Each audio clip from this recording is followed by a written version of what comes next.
Hey everybody, how are you doing? This is Kirsten here, and thank you so much for joining me today. This is a new episode of A Better Way with Kirsten podcast. Today we're going to take a break from the workout talk and the strength training talk, and we're going to instead talk about more about your nervous system and more specifically, why is it that you cannot make progress in some areas of your life? Maybe you really want to do something, but you just can't. Maybe it is you want to make friends, but you can't. Or maybe you want to make better progress with your work, but you just can't. Or maybe you want to get into a romantic relationship, but you just can't. It's almost like something is always holding you back. And that something is your nervous system. And this is what I want to discuss today. And I'm going to share with you some examples from my personal experience, my personal life, how this has shown up for me. And the idea here is that when you're trying to do something that is difficult for you and you feel like I'm stuck, I can't move forward, there's a reason for it. And your nervous system is likely finding something from your past that reminds you of the situation that you're dealing with right now. And in the past, it was scary or difficult or not allowed or unsafe. And so now it takes this information from your past and puts it into your present situation and thinks that this is the same situation. If something happened, you were like 5 years old and you're in a remotely similar situation now, your nervous system can tell, no, we're not doing this because this is bad. Remember how bad it was when you were 5 years old, for example, or you have to people please or make everybody happy at home. So now as an adult, you think you have to do the same thing because it is not safe to let others have their experience. You're constantly in this fixing mode. You think you have to take care of everybody because back then this is what gave you safety. And if you didn't do it, that wasn't safe. That wasn't good. So this is one way how it could show up. But like I said, I want to share with you more specific examples today, and maybe my experience speak to you exactly, but maybe they don't. But the point is that there's something from your past that is holding you back if you can't move forward right now, but there is a way to heal it. Now, the first example in my case would be that I often used to feel like I'm just really dumb and inadequate, and everybody's going to find out that I have no idea what I'm doing and I'm just never measuring up. It's kind of like the same thing. I just said it in so many different ways right now. And one way how it always used to show up for me was feeling really stupid when, for example, my husband was trying to teach me something. Let's use technology here as an example. He's really good at tech stuff, and I'm not so good at it. I can do things. I mean, obviously, I have my online business. I can do most things, but there are some things that I'm not very good at, or I get stuck with, or I don't know why this is not working. And I ask his help. And then he sits down with me and he's like, okay, let's look at this thing together. And I used to feel like I'm immediately going into this like frozen state where I'm like, oh my God, I cannot do this. He probably thinks that I'm completely dumb. He thinks that I got no brains. He thinks that this is absolutely stupid. How come somebody doesn't understand this simple thing? Now, these were never his words. He's never said these things to me. But this was my story in my head. And now in this situation, where obviously I am in a safe situation, he's not going to yell at me or say like stupid things or like offensive things to me. He would never do that. But this is something that I experienced in the past. So now I could go back to my past and see, I wonder, where is this coming from? Where is it that I experienced something similar? And I can clearly find a couple of examples. The first one, and I've talked about it here sometimes, and I've talked about it a lot in my Emotionally Fit course, is when I was little and I had to take piano lessons. And my teacher was a really, really scary guy. He was scary. He was big, he was old, he had this loud voice, and I was small. I was like, 7, 8, 9 years old. And I didn't like playing the piano. I just didn't love going to this practice, but I was told all the time, you have to do this, because this is what we do. This is going to be so good for you when you grow up. You're going to be forever grateful that you did this. and I didn't want to be there at all. And now I was in this class, and this teacher was always really hard on me. He got often angry. He lost his shit sometimes. He would keep me there for much longer than I had to be. So the class was supposed to be, I don't know, 45 minutes or maybe an hour. And he would sometimes keep me there for 2 hours because I didn't do the things that I was supposed to do perfectly enough or well enough. And I just felt hopeless. I felt so awful. I felt so dumb for not being able to play the way he wanted me to play. I was resentful inside. I was angry inside, and I couldn't do anything about it. I couldn't go anywhere. I couldn't just leave. I was so scared of what he might do. And it was really this experience where I felt really hopeless and helpless and dumb. And now coming back to this experience now, where I'm sitting down in front of my computer with my husband, and I feel like I'm in the spotlight again. I'm asked to do something that I'm not good at. I suck at this. I don't know how to do this, and I'm the dumbest person in the world, and he must think that I'm really dumb. Now this is the exact same. It's like I went back, my body went back into this like experience that I had when I was 8 years old. And then I felt it all over again, even though it is a totally different experience. Now, later in high school, I had another similar experience, and there's probably some stuff that I'm forgetting because this pattern is repetitive. So let's say in high school, I had really hard time with math, and I had to get really good grades. That was a requirement. You have to do this because in this house we have really good grades, and education is everything. And now, these days, I really don't agree with this anymore, but this is how I grew up. School was mostly easy for me, except for math, science, chemistry. These things, I hated them. I deeply, with all my heart, I hated this stuff. But I had to perform because, like I said, this is what we did. We had to get good grades. And I remember I had a friend who wanted to help me with this, and because I knew I have to get really good grades, I went over to her house. She would teach me. We do the math things together, and she would teach me, and I really didn't have the skill for this. This is not how I'm built. I'm not doing well on these subjects. Like, give me all the languages, give me all the history stuff and the music and art. Yes, I'm in. Yes, let's do it. But like math, I dreaded it. And my friend, who was being very helpful, and we get along well, and we, even to this day, we do talk, and everything's fun. And when I was back home a couple of years ago, we hung out, and it was the best time. But back then, she had this like very authoritative, she was like an authority because she knew how to do this thing that I didn't. And her way of teaching was quite demanding. Just like, you have to get this right. How do you not get this? Let me teach you. And she was my age, but she would literally tell me, you're not going to leave until you get this thing right. And because I was such a good girl, I was a perfectionist, I knew I had to get these grades right. I sat there sometimes till like 9 o'clock, 10 o'clock to just figure this math thing out. And again, I was constantly in a situation where I felt horrible. I was like, oh my goodness, this is embarrassing. I feel so much shame. How come I am so dumb? What is wrong with my brain that I'm not understanding this? So much negative self-talk and just feeling awful. And I also felt like the way, that she was treating me was like unfair. Like, I shouldn't have been treated this way. She's my age. She's my friend. Why is she being so hard on me? And all of these things. And again, now we can come back to this moment present here, where my husband is teaching me how to create something for my program or whatever. And we're sitting together, and he's telling me to type in this thing. I'm like, I don't know how to do this.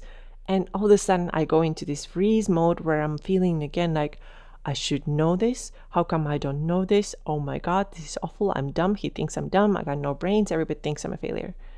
So the same stuff comes back, not because it's happening, but because my brain and my body and my physiology is all traveling back to when I was in high school, or traveling back to when I was 8 years old and in this piano lesson that I truly, truly hate it. But this is not the same situation. My nervous system just doesn't know it. Okay, so this is one example. I want to give you another one. Socializing, making friends, could be a difficult thing for a lot of you as well. I know so many people struggle with it, especially now that we have so much more time that we spend on social media, and our works are often online, and we have so much more online friends or online people that we talk to than we have real people. But at some point you might start to feel like, I really miss some conversation or interaction with other people, and I know that this would be good for me, but it's just so difficult to do. And this is exactly my experience too. It is just so difficult to do. I work from home. I really love what I do. I love the arrangement that I have here. I can work my own hours. It's all wonderful. But there are weeks when I don't really have a whole lot of face-to-face interaction with other women, for example. And I know I've been wanting to do this, and this is like a recent thing. I've been really wanting to do this, but there's always something that's blocking me. And I'm thinking, why is it that I cannot go out? Why is it that I cannot meet people? Why is it that when I used to go to like a dance class, I couldn't hang out with people afterwards. I just couldn't. I had to like run home. And what is this? And again, I can go back in time and see, was there a time in my life where friendships were dangerous, or I felt uncomfortable, or where I felt shame, or something happened that made me decide that it's better to be by myself so I don't get hurt? And sure enough, I can find those examples. I can find examples of some of my best friends rejecting me or betraying me in some way.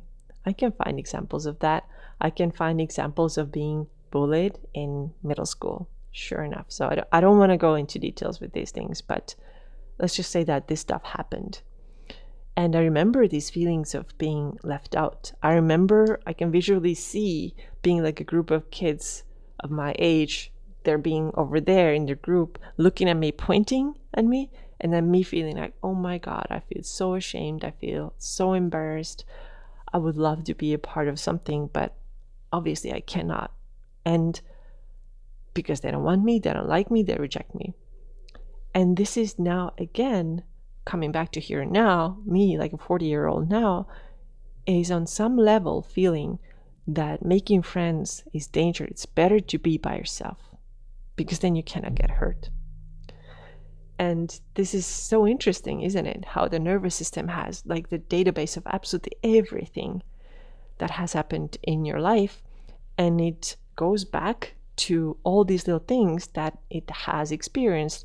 And so when it's keeping you stuck, it's not keeping you stuck because it wants you to be friendless and wants you to not make progress with your business and get that course done.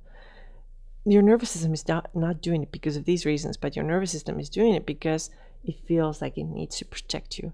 It doesn't want you to go out and meet friends because it remembers how you were bullied. And oh my God, it doesn't want you to experience that again. It was way too painful. So it's telling you, you should stay home. You should stay home, right? So this is how your nervous system is always protecting you. And if something like this has happened to you, I believe that it has happened to you, whatever area of your life it is, know that you can do something about it. And notice what is it that like comes up for you all the time, like consistently, the same thing again, always feeling dumb, always feeling not enough, always feeling like it's not safe to go out and it's not safe to meet with people. You start noticing that there's a pattern and you can't think yourself out of it. You have to go a little bit deeper. And of course, every time you get a physiological response too. So for example, when I'm sitting there in front of my computer and I'm asked to do something and I just can't, I feel like I'm frozen and I'm stuck, right?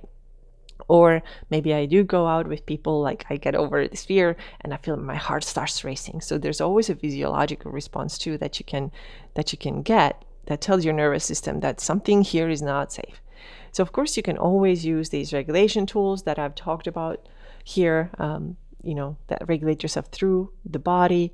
You can do some tapping, or I've shared plenty of resources here. You can go back. You can, by the way, also go, if you're on YouTube, you can go to this playlist that I have that says somatic exercises with Kersten. You can go ahead and check out some of those as well and practice them. But another tool that goes much deeper in cases like that is to learn to understand your inner child. And we actually already did it. What I described to you, like going back and finding what happened in the past, this is already part of your inner child work. But yes, the idea here is that when you notice that there's a repetitive thing that keeps happening, it's not there without any reason. There is reason. And so if you could go in and make a connection with your inner child and start asking it some questions, you're going to get some answers that will give you some clarity. And through that, you can help your inner child to relax and feel safe again. Now, what are some of the things that you can ask yourself? Now, let's say there is this repetitive thing. Let's use the friend making as an example. So your nervous system is telling you that don't go out and don't make friends. Now, you can ask your inner child, when was it that this happened for the first time? Or if you cannot find exactly the first time, don't stress about it. Don't be like, was this the first one or was that the first one?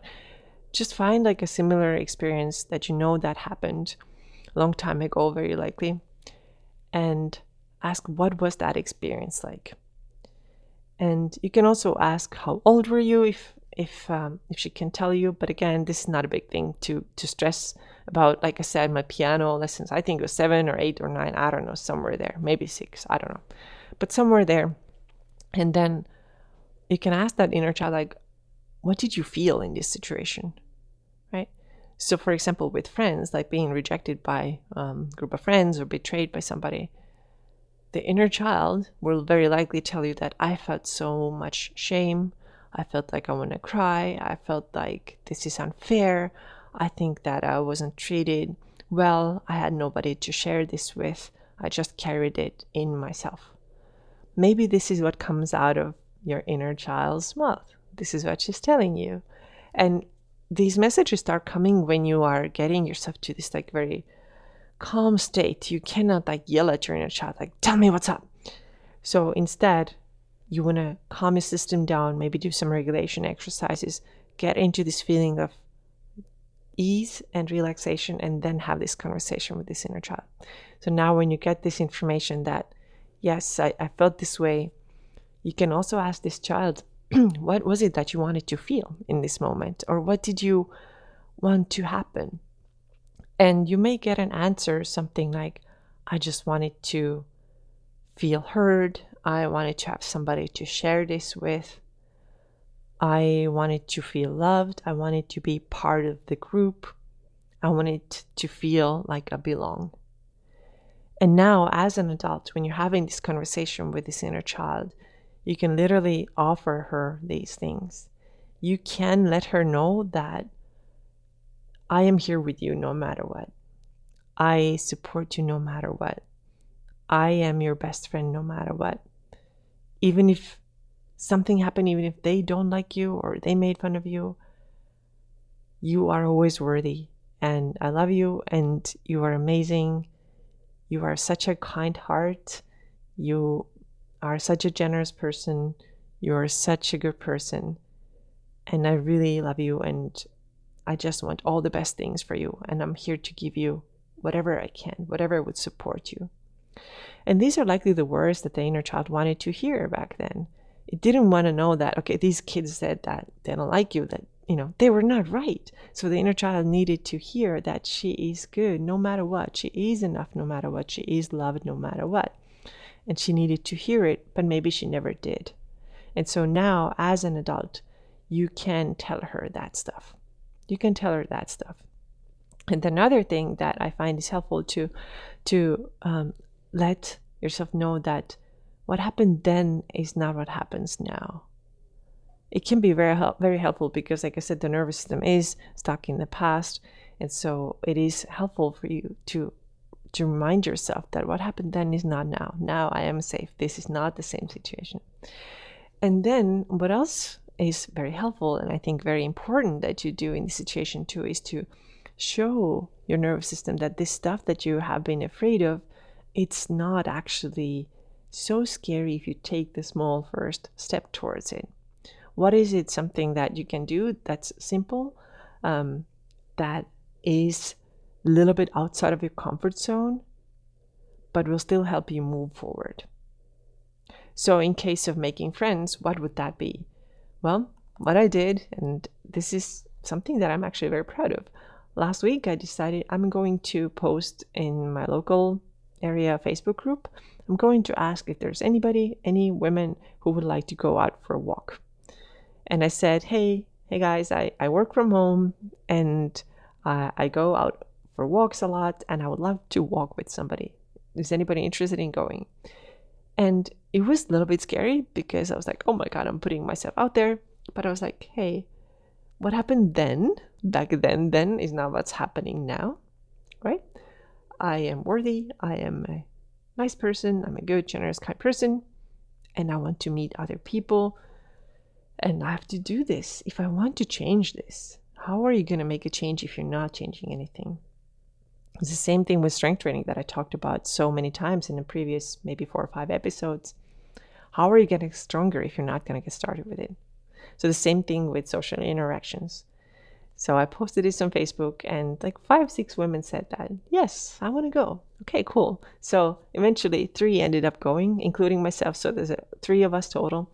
And we did a hike on Monday morning, and guess what? It wasn't that hard.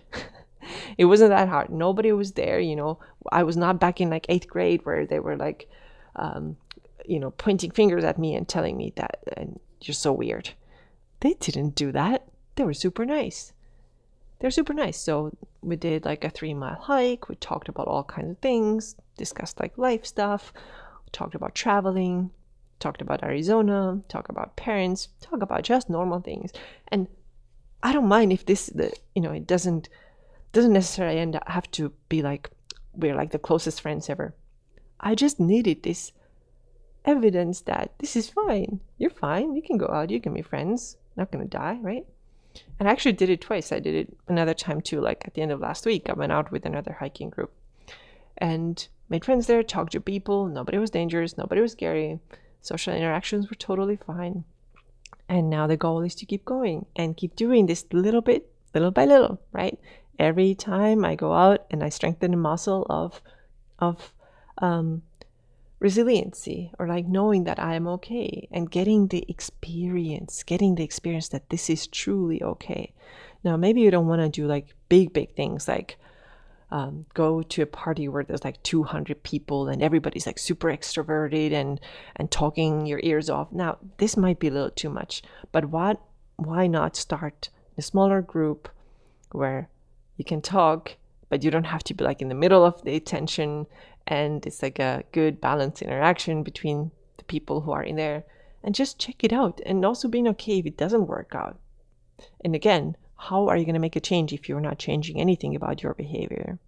So this was a really great experience. This was a really, really good experience. I'm like, wow, I need to do this more often, and I'm going to do this more often. So these are some examples of, learning how your nervous system is operating from your past experiences and is trying to protect you, but it's just misunderstanding some situations. It thinks that what happened in the past will now happen again in your present moment too. So it's trying to tell you, don't even try to grow your business because that's scary. People think you're dumb. Or don't even go out with people because people think that you are not cool enough. And your nervous system is doing it from the place of, I want to keep you really safe and I don't want you to get hurt. But it is your job to start showing your nervous system that, no, this is safe. I understand where this is coming from. I'm regulating my nervous system. I am also letting it know that then is not now. And showing through evidence that what we're trying to do here, how we're trying to change our lives is okay and is safe and is needed if we truly want to see a change. So let me know what you thought about today's episode. You can share your comments in the YouTube description or in the comment section. And you can also now add comments on Spotify if you want to do it there. So thank you so much for being here today, and I'll talk to you again very soon. Take care.